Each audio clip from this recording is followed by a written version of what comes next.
नमस्कार दोस्तों, स्वागत है आप सबका आपके अपने चैनल मालती शर्मा पर। दोस्तों, आज मैं आपको आश्विन शुक्ल पक्ष में पड़ने वाली पापांक्षा एकादशी व्रत की कथा, विधि और महत्व के बारे में बताऊंगी, जो कि सन 2020 में 27 अक्टूबर दिन मंगलवार को पड़ेगी। युधिष्ठिर बोले, हे भगवान, आश्विन मास की शुक्ल पक्ष की एकादशी का नाम क्या है तथा इसको करने से कौन कौन से फल मिलते हैं, सो सब कृपा करके कहिए।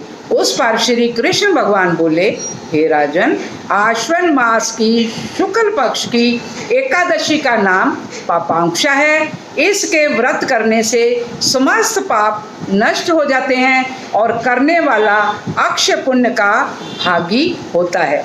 इस एकादशी के दिन मन वांछित फल की प्राप्ति के लिए श्री विष्णु भगवान की पूजा करनी चाहिए। इस पूजन के द्वारा मनुष्य को स्वर्ग लोक की प्राप्ति होती है।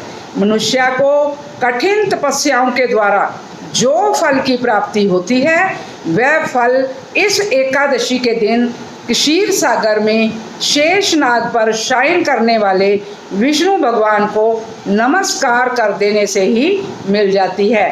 मनुष्य को यम के दुख नहीं भोगने पड़ते।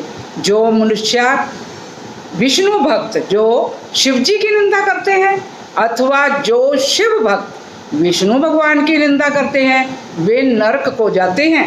1000 अश्वमेघ और 100 राजसूर्य यज्ञ का फल इस एकादशी के 16वें हिस्से के बराबर भी नहीं होता। अर्थात एकादशी व्रत के समान संसार में अन्य कोई व्रत नहीं है। इस एकादशी के समान विश्व में पवित्र तिथि कोई भी नहीं है। जो मनुष्य व्रत नहीं करते, उन्हें घोर पाप घेरे रहते हैं।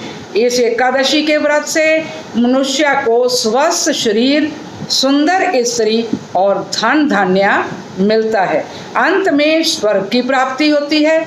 जो मनुष्य इस एकादशी के व्रत में रात्रि जागरण करते हैं, उन्हें बिना किसी रोग के स्वर्ग मिलता है। जो मनुष्य इस एकादशी का व्रत करते हैं, उनके मातृ पक्ष के 10 पुरुष और स्त्री पक्ष के 10 पुरुष विष्णु का वेश धारण करके तथा सुंदर आभूषणों से युक्त होकर विष्णु लोक को जाते हैं। जो मनुष्य आश्विन मास की शुक्ल पक्ष की पापांक्षा एकादशी का विधि पूर्वक व्रत करते हैं, उन्हें हरि लोक मिलता है। जो मनुष्य एकादशी के दिन भूमि, गौ, अन्न, जल, उपाहन, वस्त्र, छत्र आदि का दान करते हैं, उन्हें यमराज के दर्शन नहीं मिलते। दरिद्री मनुष्य को भी यथाशक्ति कुछ न कुछ दान अवश्य कर लेना चाहिए। जो मनुष्य तालाब, बागीचा, धर्मशाला, प्याऊ, अन्न आदि बनवाते हैं, उन्हें यम के दुख नहीं मिलते। वह मनुष्य इस लोक में स्वस्थ दीर्घायु वाले पुत्र तथा धन धान्य से पूर्ण होकर सुख भोगते हैं तथा अंत में स्वर्ग लोक को जाते हैं। अब मैं आपको इसकी कथा सुनाती हूँ। विंध्या पर्वत पर महाक्रूर क्रोधन नाम का भेदिया रहता था। उसने हिंसा, लूटपाट, मिथ्या भाषण तथा मद्यपान में ही अपना सारा जीवन व्यतीत कर दिया था। जीवन का अंतिम समय आया, तब यमराज ने क्रोधन को एक दिन पूर्व ही अपने दूतों को दरबार में लाने की आज्ञा दी।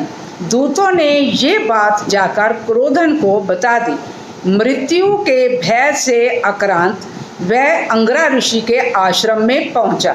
ऋषिवर ने उसके विनय से प्रसन्न होकर आश्विन शुक्ल पक्ष की एकादशी का व्रत तथा विष्णु भगवान के पूजन का विधान बताया।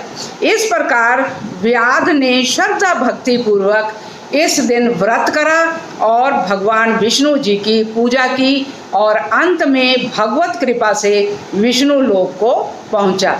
उधर यमदूत हाथ मलते ही रह गए।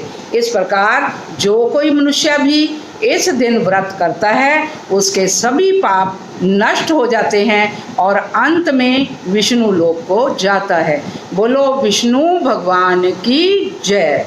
कृष्ण कन्हैया लाल की जय।